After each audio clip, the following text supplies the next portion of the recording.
علیہ وسلم کے لال اور علی و فاطمہ کے نونہال کو مہمان بنا کر بلانے والے اور نے جانوں پر کھیلنے کی دعوت دی۔ حضرت امام میدان کارزار میں تشریف لے گئے اور ایک تقریر فرمائی۔ حمد و صلات کے بعد آپ نے فرمایا، اے لوگو میرے نسب پر غور کرو کہ میں کون ہوں، پھر اپنے گریبانوں میں منہ ڈال کر سوچو کہ تمہارے لیے کیا میرا خون بہانا جائز ہے؟ کیا میں تمہارے نبی کا نواسہ نہیں ہوں؟ کیا میں ان کے چچا زاد بھائی علی کا فرزند نہیں ہوں جو 8-10 سال کی عمر میں ایمان لائے؟ کیا سید الشہداء حضرت حمزہ میرے باپ کے چچا اور جعفر طیار خود میرے بھی چچا نہیں تھے؟ کیا تم میں سے کسی نے یہ نہیں سنا ہے کہ رسول اکرم صلی اللہ علیہ وسلم نے میرے اور میرے بھائی کے بارے میں فرمایا ہے کہ یہ دونوں جنتی جوانوں کے سردار ہیں؟ اگر تم میری بات کو سچ سمجھتے ہو اور حقیقت میں وہ سچ ہی ہے، اس لیے کہ میں کبھی جھوٹ نہیں بولتا، اور اگر تم میری بات جھوٹی سمجھتے ہو تو اب بھی اسلامی دنیا میں جابر بن عبداللہ انصاری، ابو سعید خدری اور انس بن مالک وغیرہ موجود ہیں، ان سے پوچھ لو کیا یہ حدیث تمہیں میرا خون بہانے سے روکنے کے لیے کافی نہیں ہے؟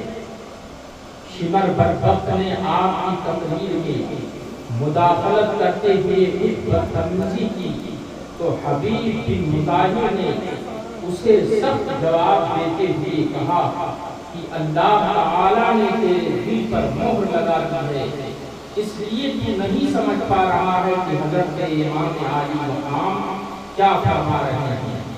شمر اور حبیب کی گفتگو کے بعد امام عالی مقام نے پھر فرمایا، اے لوگو اگر تمہیں اس حدیث میں شک ہے تو کیا اس میں شبہ ہے کہ میں تمہارے رسول کا نواسہ ہوں؟ خدا کی قسم پورب سے لے کر پچھم تک پوری دنیا میں میرے سوا کوئی بھی نبی کا نواسہ موجود نہیں ہے، نہ تم میں اور نہ تمہارے سوا دوسری قوموں میں، اور میں تو خود تمہارے ہی نبی کا نواسہ ہوں۔ ذرا غور تو کرو کہ میرے قتل پر تم کیسے آمادہ ہو گئے؟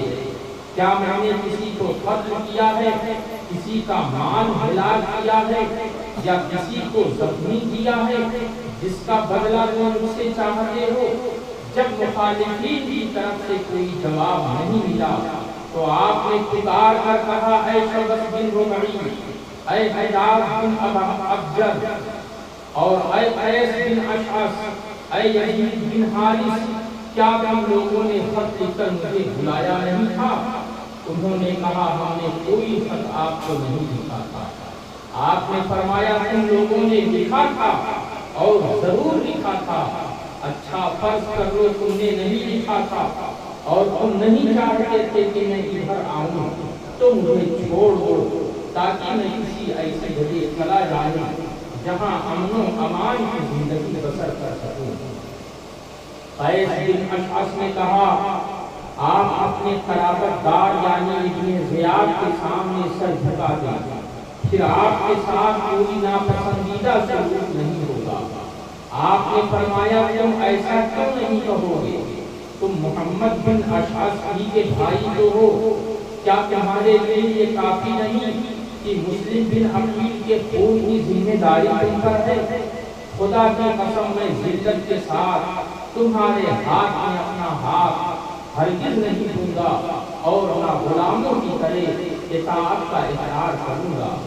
مخالفین کے ماننے کی پہلے ہی سے امید نہ تھی، مگر امام عالی مقام کو اپنا فرض پورا کرنا تھا، وہ ہو گیا۔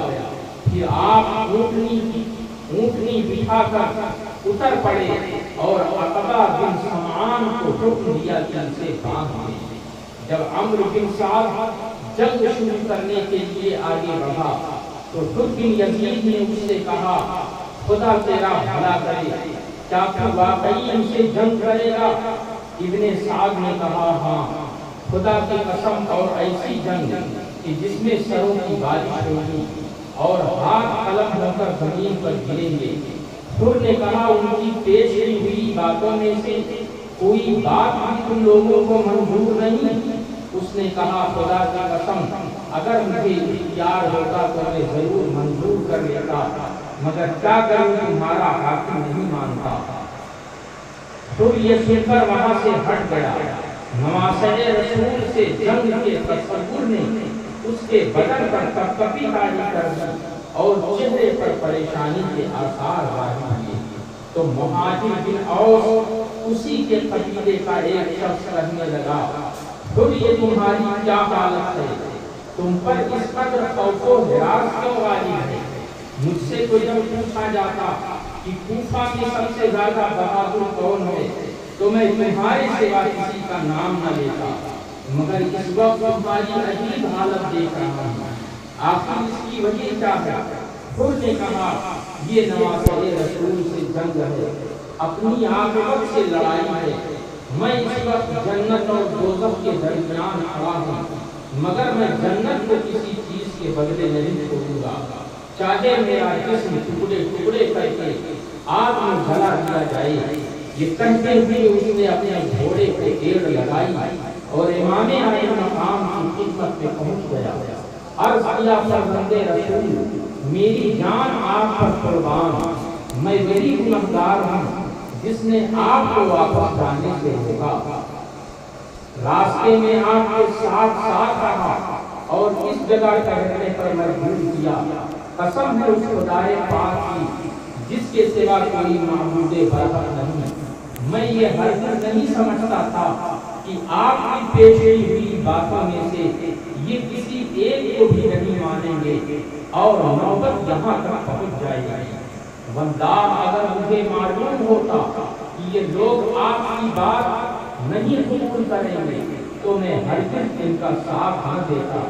اب میں اپنے کیے پر شرمندہ ہوں، خدائے تعالیٰ کی بارگاہ میں توبہ کرتا ہوں اور اپنی جان آپ کے قدموں پر قربان کرنے کے لیے حاضر ہوں۔ کیا اس طرح میری توبہ قبول ہو جائے گی؟ حضرت امام عالی مقام نے فرمایا ہاں، اللہ تعالیٰ تمہاری توبہ قبول فرمائے گا اور تمہیں بخش دے گا۔ مبارک ہو، انشاءاللہ تم دنیا و آخرت میں حر ہو یعنی آزاد ہو۔ گھوڑے سے اترو۔ عرض کیا آپ کی مدد کے لیے میرا گھوڑے پر رہنا اترنے سے بہتر ہے، اب میں آخری وقت ہی میں شہید ہو کر گھوڑے سے اتروں گا۔ حضرت امام عالی مقام نے فرمایا اچھا جو تمہارا جی چاہے وہی کرو، خدائے تعالیٰ تم پر رحم فرمائے۔ حضرت امام علی جدہ علیہ السلام سے خطا معاف کرانے کے بعد پھر فوراً میدان میں آ گئے اور پہلے ملائم الفاظ میں کوفیوں سے کہا اے لوگوں، حسین تین باتیں جو پیش کرتے ہیں ان میں سے کسی ایک کو تم کیوں نہیں منظور کر دیتے تاکہ خدائے تعالیٰ تم کو ان کے ساتھ جنگ میں مبتلا ہونے سے بچا جائے۔ کوفیوں نے کہا ہمارے سپہ سالار عمرو بن سعد موجود ہیں، ان سے بات کرو۔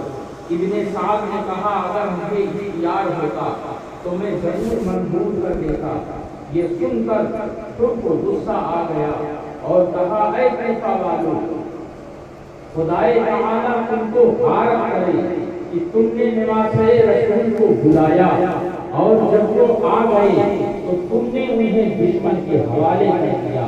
تم کہتے تھے کہ ہم ان پر اپنی جان قربان کریں گے اور اب ختم کرنے کے لیے ان پر حملہ کر رہے ہو۔ ان کو تم نے گرفتار کر لیا، چاروں جانب سے ان کو گھیر دیا۔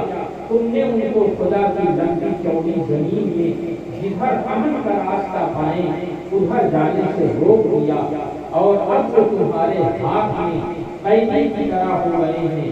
تم نے ان کو، ان کے اہل حرم کو، ان کے بچوں کو اور ان کے ساتھیوں کو دریائے فرات کے اس بہتے ہوئے پانی سے روک دیا جسے یہودی، نصرانی اور مجوسی تک پیتے ہیں۔ بلکہ جانور بھی اس سے پانی پیتے ہیں اور اس میں لوٹتے ہیں، مگر اسی پانی کے لیے حسین اور ان کے اہل و عیال تڑپ رہے ہیں۔ تم نے رسول اکرم صلی اللہ تعالی علیہ وسلم کے بعد ان کی اولاد کے ساتھ کیسا برا سلوک کیا ہے۔ اگر آج تم ابھی اسی دم توبہ نہیں کرو گے اور اپنے ارادے سے باز نہیں آؤ گے تو قیامت کے دن خدائے تعالی تمہیں بھی پیار سے پڑ پائے گا۔ کوفیوں کے پاس تم کی اس تقریر کا کوئی جواب نہ تھا، اس لیے وہ حضرت حر پر تیر برسانے لگے۔ حر نے یہ دیکھ کر تقریر بند کر دی، اور چونکہ ابھی جنگ باقاعدہ شروع نہیں ہوئی تھی اس لیے وہ واپس آ کر امام عالی مقام کے سامنے کھڑے ہو گئے۔ حر کے واپس آنے کے بعد عمرو بن سعد نے فوج کو آگے بڑھایا اور اپنے غلام زبیر کو جو علم بردار لشکر کا آواز دی کہ جھنڈا میرے قریب لاؤ، وہ اس کے پاس آ کر کھڑا ہو گیا۔ ابن سعد نے کمان میں تیر جوڑ کر حسینی لشکر کی طرف سر کیا اور اپنی فوج سے پکار کر کہا، گواہ رہنا کہ سب سے پہلا تیر میں نے ہی مارا ہے۔ سپہ سالار کے ان الفاظ کو سن کر اس کے لشکر میں جوش و خروش پیدا ہو گیا تو وہ بھی تیر برسانے لگے۔ اس طرح جنگ شروع ہو گئی اور اب دونوں طرف کے سپاہی نکل کر اپنی بہادری کا جوہر دکھانے لگے۔ سب سے پہلے یسار اور سالم جو زیاد اور ابن زیاد کے آزاد کردہ غلام تھے، کوفیوں کی طرف سے نکل کر میدان میں آئے اور مقابلے کے لیے بلایا۔ امام عالی مقام کے دو جانبدار ساتھی حبیب بن مظاہر اور زبیر بن حذیر کھڑے ہوئے، مگر امام عالی مقام نے ان کو روک دیا۔ یہ دیکھ کر عبداللہ بن عمیر کلبی جو اپنی بیوی ام وہب کے ساتھ امام کی مدد کے لیے کربلا میں آ گئے تھے، کھڑے ہو گئے اور جنگ کی اجازت طلب کی۔ حضرت امام عالی مقام نے سر سے پیر تک ان پر نگاہ ڈالی، دیکھا جوان قوی ہیکل ہے، فرمایا اگر تمہارا دل چاہتا ہے تو جاؤ۔ یہ تنہا دونوں کے مقابل گئے۔ انہوں نے پوچھا تم کون ہو؟ عبداللہ نے اپنا نام و نسب بیان کیا۔ انہوں نے کہا ہم تمہیں نہیں جانتے، ہمارے مقابلے میں زبیر بن سعید، حبیب بن مظاہر یا زبیر بن حذیر کو آنا چاہیے تھا۔ یسار اس وقت سالم سے آگے بڑھا ہوا تھا۔ عبداللہ نے کہا او فارحہ کے بیٹے، تو مجھ سے لڑنے میں اپنی بے عزتی سمجھتا ہے؟ یہ کہتے ہوئے یسار پر حملہ کیا اور تلوار کی ایسی ضرب لگائی کہ وہ ایک ہی بار میں ٹھنڈا ہو گیا۔ سالم نے ایک دم جھپٹ کر حملہ کر دیا۔ عبداللہ نے اس کی تلوار کو بائیں ہاتھ پر روکا، انگلیاں کٹ گئیں، مگر داہنے ہاتھ سے اس پر ایسا وار کیا کہ اسے بھی ڈھیر کر دیا۔ جوش میں آ کر شعر پڑھنے لگے، جس کا مطلب یہ ہے کہ اگر مجھے نہیں پہچانتے ہو تو پہچان لو، میں خاندان کلب کا ایک فرزند ہوں۔ میرے حسب و نسب کے لیے اتنا کافی ہے کہ قبیلہ علیل میرا گھرانہ ہے۔ میں بڑی قوت والا ہوں اور مصیبت کے وقت پست ہمتی سے کام لینے والا نہیں ہوں۔ عبداللہ کی بیوی کو اپنے شوہر کی بہادری دیکھ کر جوش آ گیا، خیمہ کی ایک لکڑی ہاتھ میں لی اور آگے بڑھ کر کہا، میرے ماں باپ تم پر قربان، نواصل رسول کی طرف سے لڑتے جاؤ۔ وہ اپنی بیوی کے پاس آئے اور چاہا کہ انہیں خیمے میں پہنچا دیں، مگر وہ ماننے والی نہیں تھی۔ عبداللہ کے ایک ہاتھ میں تلوار تھی جس سے دشمن کا خون ٹپک رہا تھا، اور دوسرے ہاتھ کی انگلیاں کٹ گئی تھیں جن سے لہو بہہ رہا تھا۔ پھر بھی انہوں نے پوری طاقت کے ساتھ بیوی کو واپس کرنا چاہا، مگر جوش میں بھری ہوئی خاتون نے اپنا ہاتھ عبداللہ سے چھڑا لیا اور کہا، میں تمہارا ساتھ ہرگز نہیں چھوڑوں گی۔ گی، تمہارے ساتھ میں بھی جان دوں گی۔ امام عالی مقام نے آواز دی، خدائے تعالیٰ ان دونوں کو اہل بیت رسالت کی طرف سے جزائے خیر عطا فرمائے۔ بی بی تم واپس چلی آؤ کہ عورتوں پر قتال واجب نہیں۔ حضرت امام عالی مقام کے حکم کو سن کر وہ واپس آ گئے۔ دشمنوں کے گروہ میں ایک شخص گھوڑا چلاتا ہوا سامنے آیا جس کا نام مالک بن عروہ تھا۔ جب اس نے دیکھا کہ لشکر امام کے ارد گرد خندق میں آگ جل رہی ہے اور شعلے بلند ہو رہے ہیں اور اس تدبیر سے اہل خیمہ کی حفاظت کی جا رہی ہے، تو اس گستاخ بدباطن نے حضرت امام سے کہا، اے حسین، تم نے وہاں کی آگ سے پہلے یہی آگ لگا دی ہے؟ معاذ اللہ۔ امام عالی مقام علی جدہ علیہ السلام نے فرمایا، قذبت یا عدو اللہ، اے خدا کا دشمن، تو جھوٹا ہے، تجھے گمان ہے کہ میں دوزخ میں جاؤں گا۔ حضرت مسلم بن عوسجہ کو اس بدبخت کا یہ جملہ بہت ناگوار ہوا اور انہوں نے حضرت امام سے اس بدزبان کے منہ پر تیر مارنے کی اجازت چاہی۔ آپ نے انہیں اجازت نہیں دی، مگر خدائے تعالیٰ کی بارگاہ میں ہاتھ اٹھا کر دعا کی، یا الہ العالمین، عذاب نار سے پہلے اس گستاخ کو دنیا کے اندر آگ کے عذاب میں مبتلا فرما۔ امام کا ہاتھ اٹھانا تھا کہ اس کے گھوڑے کا پاؤں ایک سوراخ میں گیا، وہ گھوڑے سے گرا، اس کا پاؤں رکاب میں الجھا، گھوڑا اسے لے کر بھاگا اور آگ کی خندق میں ڈال دیا۔ حضرت امام عالی مقام نے سجدہ شکر کیا، اپنے پروردگار کی حمد و ثنا کی اور عرض کیا کہ اے پروردگار، تیرا شکر ہے کہ تو نے اہل بیت رسالت کے بدخواہ کو سزا دی۔ حضرت امام عالی مقام کی زبان سے جملہ سن کر دشمنوں کی صف میں سے ایک اور بے باک نے کہا، آپ کو پیغمبر خدا صلی اللہ علیہ وسلم سے کیا نسبت؟ معاذ اللہ، یہ نہایت بے ادبی کا کلمہ، گستاخی کا کلمہ تھا۔ یہ کلمہ جو حضرت امام عالی مقام کے لیے انتہائی تکلیف دہ تھا۔ آپ نے بارگاہ خداوندی میں عرض کیا، اے اللہ، اس بدزبان کو فوراً ذلت میں گرفتار کر۔ امام نے یہ دعا فرمائی اور اس کو قضائے حاجت کی ضرورت پیش آئی۔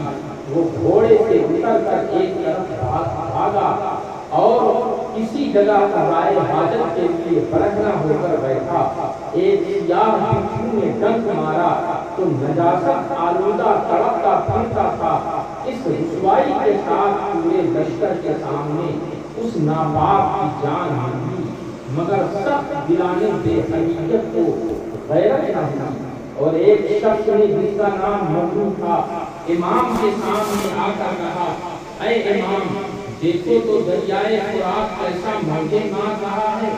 خدا کی قسم کھا کر کہتا ہوں، تمہیں اس کا ایک قطرہ نہ ملے گا اور تم پیاسے ہلاک ہو جاؤ گے۔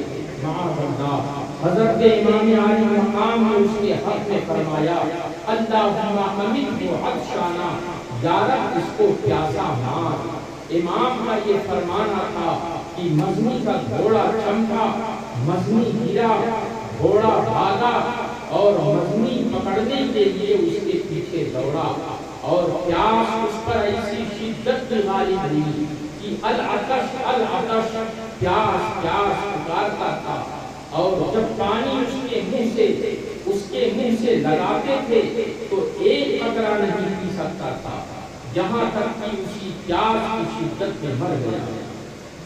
اے دل بگیر دامن سلطان اولیاء، یعنی حسین ابن علی جان اولیاء، فرزند رسول کو یہ بات بھی دکھا دینی تھی کہ ان کی مقبولیت بارگاہ حق پر اور ان کے قرب و منزلت پر جیسے کہ نصوص کثیرہ اور احادیث شہیرہ شاہد ہیں، ایسے ہی ان کے خوارق و کرامات بھی گواہ ہیں۔ اپنے اس فضل کا عملی اظہار بھی اتمام حجت کے سلسلے کی ایک بڑی تھی کہ اگر تم آنکھ رکھتے ہو تو دیکھ لو کہ جو ایسا مستجاب دعوات ہے اس کے مقابلے میں آنا خدا سے جنگ کرنا ہے، اس کا انجام سوچ لو اور باز رہو، مگر شرارت کے مجسمے اس سے بھی سبق نہ لے سکے۔ درود شریف اللہم صلی علی سیدنا شفیعنا و مولانا محمد معلم الجود والکرم وآلہ وبارک وسلم صلاۃ و سلام علیک یا رسول اللہ۔ امام کے ساتھیوں کی شجاعت اور شہادت، کوفی لشکر کے یزید بن معقل نکلا، امام عالی مقام کی طرف سے زہیر بن حذیر نے بڑھ کر اس کے سر پر ایسی ضرب کاری لگائی کہ تلوار یزید کی خود کو کاٹتی ہوئی دماغ تک پہنچ گئی اور ڈھیر ہو گیا۔ اتنے میں رضی حذیر سے لپٹ گیا، دونوں میں کشتی ہونے لگی۔ آخر حذیر رضی کو گرا کر اس کے سینے پر سوار ہو گئے۔ رضی چلایا تو کعب نے دوڑ کر حذیر کی پیٹھ میں نیزہ مارا اور وہ شہید ہو گئے۔ پھر امام عالی مقام کی طرف سے خود نکلے، ان کے مقابلے کے لیے یزید بن سفیان آیا۔ حر نے ایک ہی وار میں اسے ڈھیر کر دیا۔ حر کے بعد نافع بن ہلال آگے بڑھے، ان کے مقابلے میں مزاحم بن قریش آیا۔ نافع نے اسے بھی موت کے گھاٹ اتار دیا۔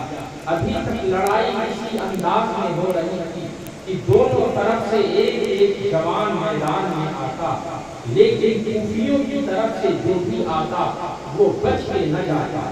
یہ حال دیکھ کر عمرو بن حجاج چلایا، اے بیوقوف کوفیوں، تمہیں نہیں معلوم تم کن لوگوں سے لڑ رہے ہو؟ ارے یہ سب موت کو جان سے زیادہ عزیز رکھتے ہیں، ان کے مقابلے میں ایک ایک کر کے ہرگز نہ جاؤ۔ عمرو بن سعد نے اس کی رائے کو پسند کیا اور اس طرح لڑائی کرنے سے منع کر دیا۔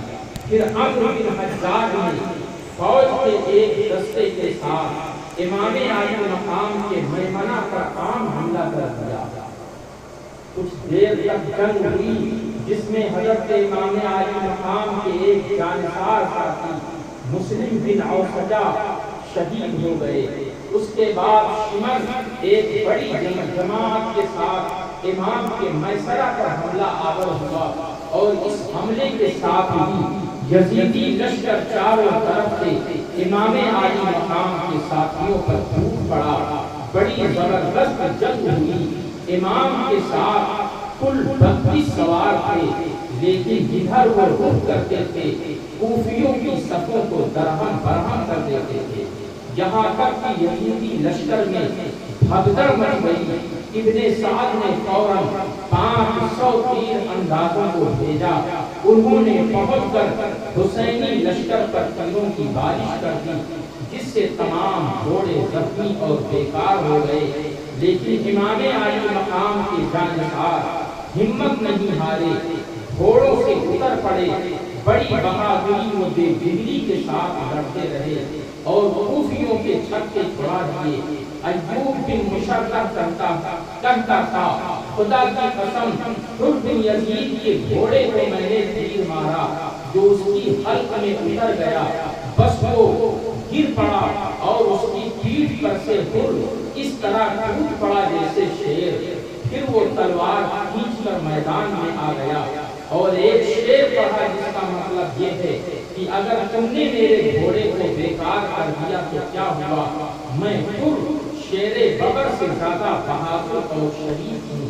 اور وہی ابن مشرہ یہ بھی کہتا تھا کہ حر کی طرح تلوار چلاتے ہوئے میں نے کسی کو نہیں دیکھا۔